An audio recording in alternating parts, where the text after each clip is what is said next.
네, 계속해서 지혜로운 삶이라는 주제를 가지고 설교를 하고 있습니다. 오늘 10번째 시간인데요. 나를 사랑하는 자들이라는 제목으로 여러분과 함께 은혜를 나누려고 합니다. 잠언서가요, 31장으로 구성이 되어 있습니다. 한 달이 31일까지잖아요.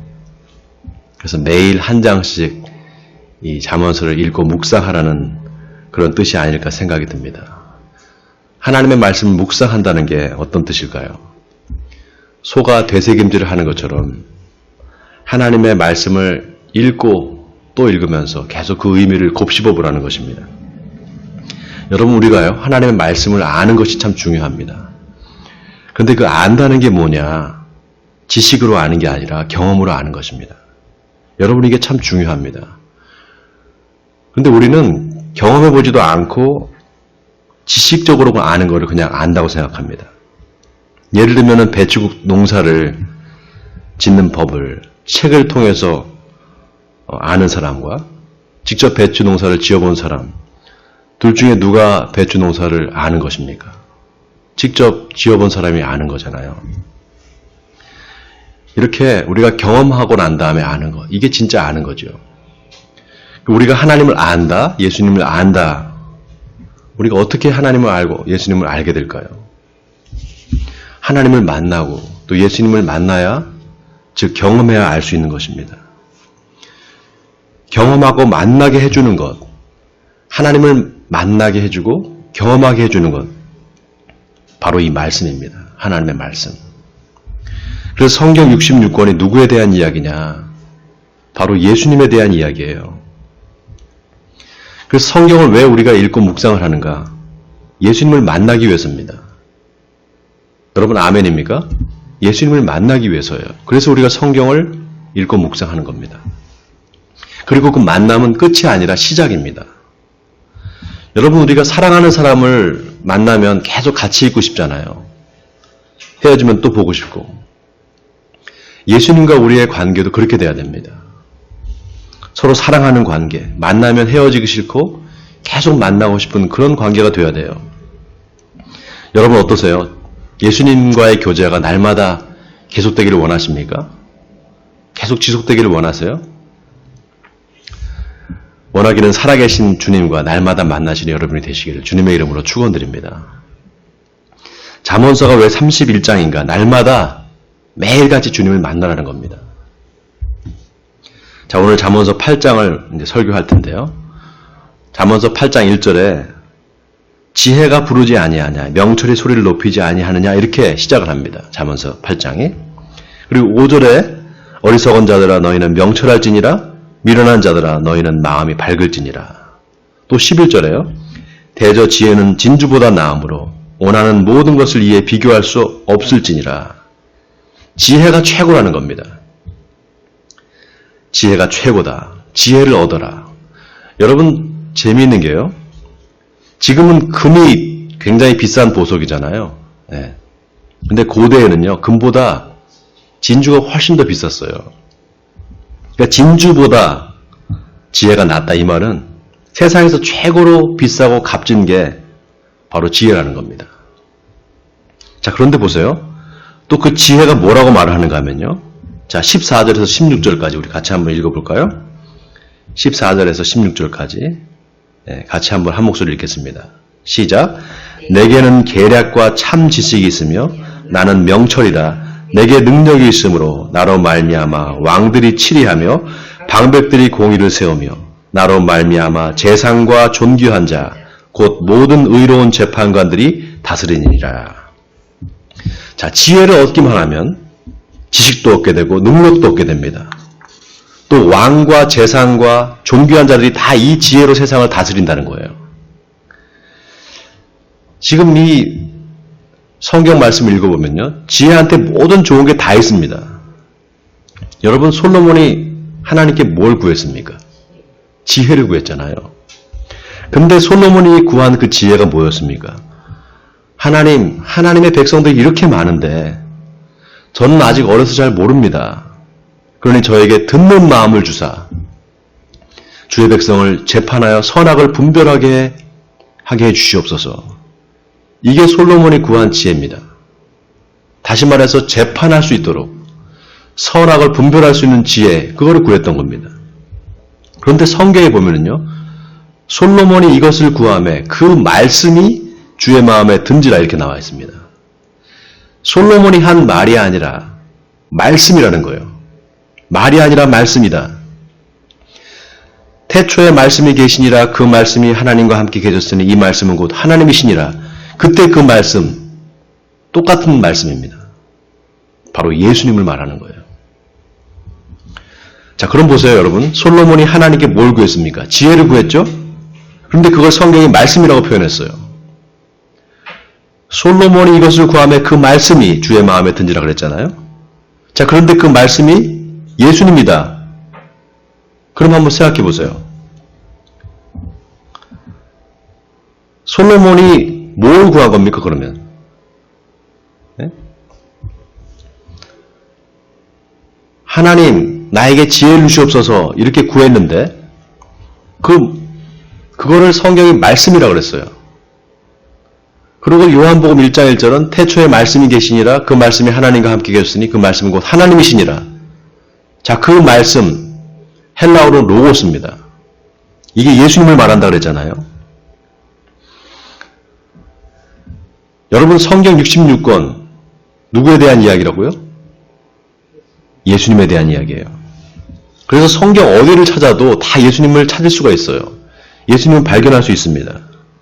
자, 오늘 본문 17절에 나를 사랑하는 자들이 나의 사랑을 입으며 나를 간절히 찾는 자가 나를 만날 것이니라 그랬어요.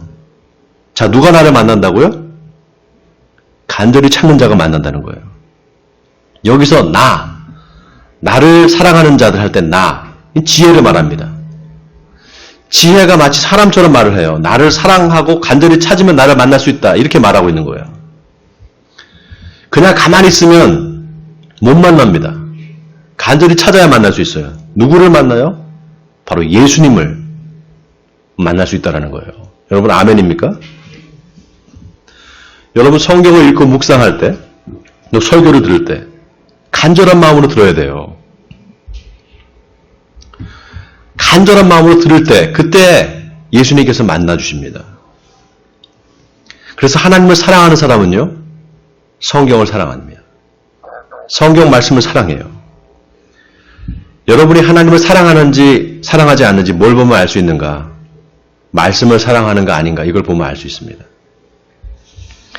성경이 어려워서 무슨 말인지 모르겠습니다, 목사님. 만약 그런 분이 있다면요, 기도해야 됩니다. 하나님, 이게 무슨 말인지 잘 모르겠습니다. 지혜를 주세요. 지혜를 주셔서 이걸 좀 깨닫게 해주세요. 그렇게 기도하면 하나님이 반드시 알려주세요. 아니, 만나주십니다. 말씀을 통해서 만나주신다 이 말이에요. 여러분 중에 이 말이 잘 이해가 안 되시는 분이 계실 거예요. 말씀을 통해 만나준다는 게 도대체 무슨 말인가? 엠마오로 내려가는 제자들에 대한 이야기가 누가복음 24장에 보면 나옵니다. 예수님께서 이 엠마오로 내려가는 제자들과 함께 동행을 하셔요. 한참 동안. 근데 이 제자들이 어찌된 일인지 예수님을 몰라봐요. 근데 예수님께서 성경의 내용을 잘 풀어서 설명을 해주세요. 그러니까 제자들의 마음이 뜨거워집니다. 그리고 나중에 어디 여관에 들어가서 함께 식사를 하면서 예수님이 떡을 떼서 나눠줄 때 그때 비로소 예수님들을 알게 됩니다. 여러분, 이게 뭘 말하는 겁니까? 예수님이 말씀을 통해서 만나주신다는 거예요. 그러니까 우리가 예수님 만나면 어떻게 해야 됩니까? 말씀에서 예수님을 발견할 수 있어야 돼요. 여러분, 이거 아멘입니까? 그냥 말씀을 볼 게 아니라요. 말씀을 통해서 예수님을 발견해야 돼요. 근데 오래 교회를 다닌 분들이요, 보통 어떻게 생각하느냐? 말씀을 내가 안다고 생각합니다. 그러니까요, 말씀을 통해서 예수님을 만나야 되는데 못 만나게 돼요. 여러분 잘 들어보세요. 왜 그런가? 자기가 안다고 생각하기 때문이에요.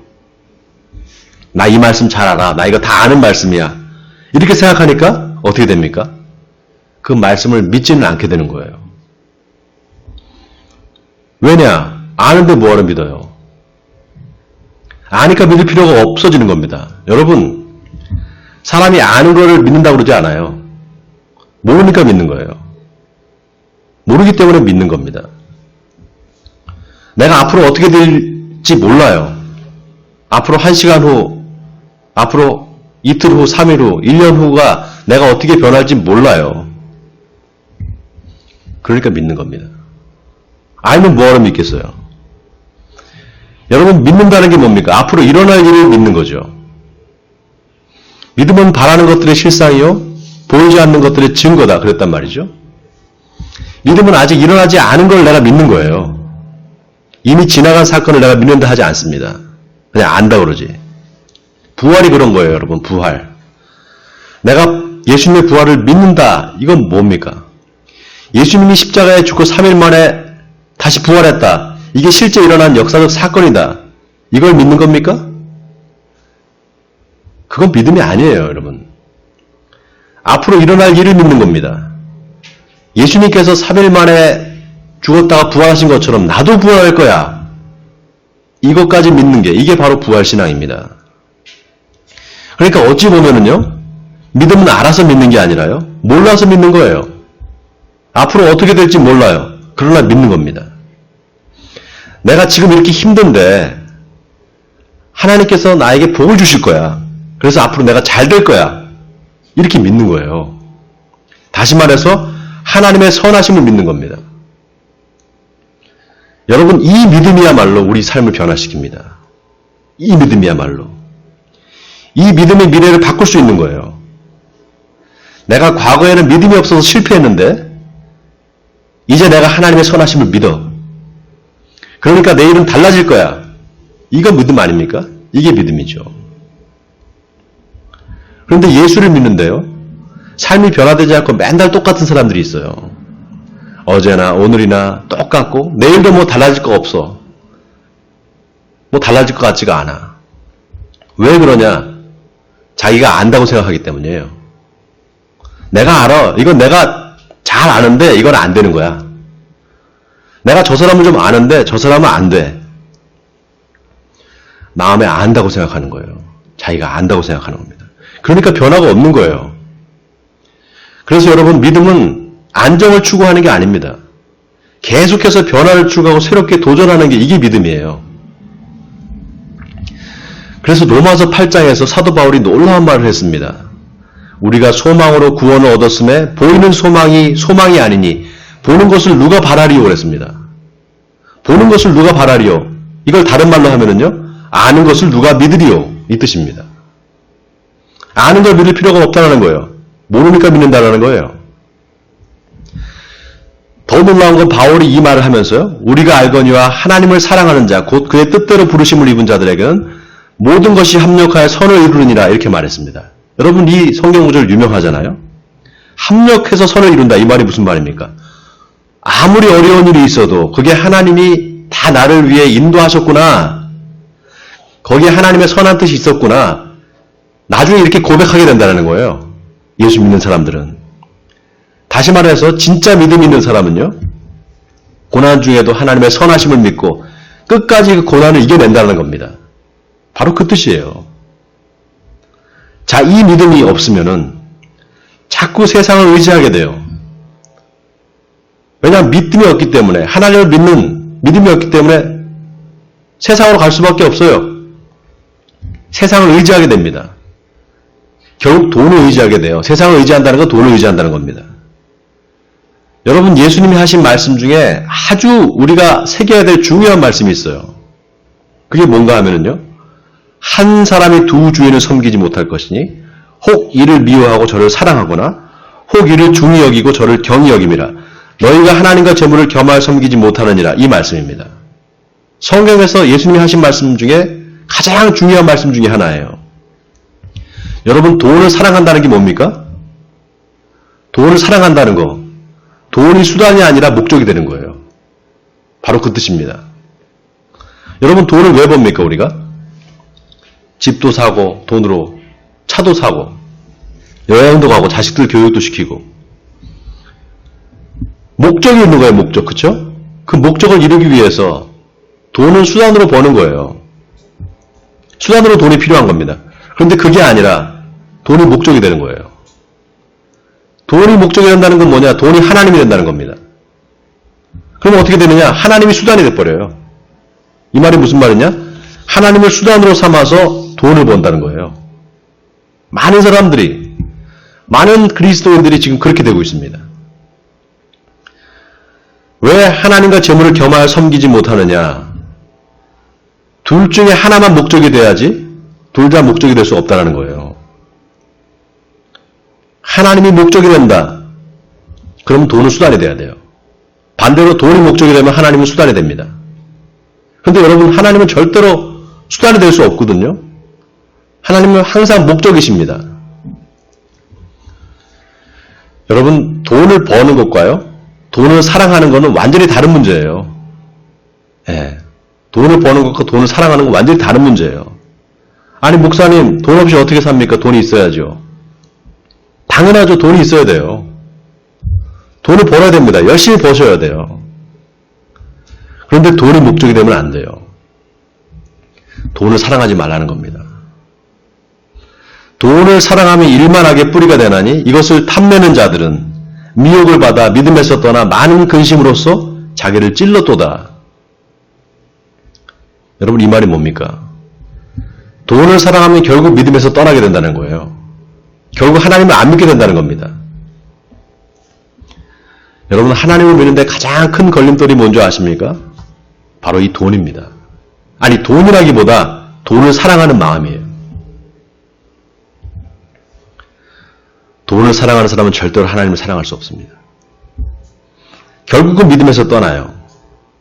결정적인 순간에 하나님이 아니라 돈을 선택합니다. 여러분, 오해하지 마세요. 이 말이 돈을 벌지 말라는 이야기가 아니에요. 그래서 예수님이 절묘하게 말씀하셨어요. 혹 이를 미워하고 저를 사랑하거나 혹 이를 중히 여기고 저를 경히 여김이라고 그랬습니다. 여러분, 이게 돈이냐 하나님이냐 둘 중에 하나를 택하라, 이런 뜻이 아니에요. 사랑하고 미워하고 중히 여기고 경히 여기고, 이게 어떻게 양자택일입니까? 돈 벌지 말라는 이야기가 아니라 돈이 목적이 되면 안 된다. 돈을 사랑하지 말라는 겁니다. 우선순위가 뭐냐는 거예요. 우선순위가. 최우선순위가 하나님이 돼야 된다는 거예요. 자, 그런데 보세요. 솔로몬이 또 뭐라고 말합니까? 오늘 18절에 부귀가 내게 있고 장구한 재물과 공의도 그러하니라 그랬어요. 자, 지혜 안에 부귀가 다 있다는 거예요. 장구한 재물이 있다는 겁니다. 자, 여기 장구하다는 게 뭐냐? 오래 간다는 뜻입니다. 오래 간다. 돈을 좀 벌었는데 금방 또 돈 다 까먹어버리고 돈이 날아가 버리고, 그게 아니라 재물을 벌었는데 그게 오래 보존된다는 거예요. 여러분, 맥도날드 아시죠? 맥도날드 햄버거. 맥도날드를 창업한 사람 이름이 레이 크로크라는 사람이에요. 레이 크로크. 근데 원래 맥도날드를 처음 시작한 사람은 리처드 맥도날드, 모리스 맥도날드, 이 두 형제입니다. 이 두 형제가 맥도날드 그 햄버거집을 처음 차린 사람이에요. 근데 맥도날드를 프랜차이즈로 확장한 사람은 바로 레이 크로크입니다.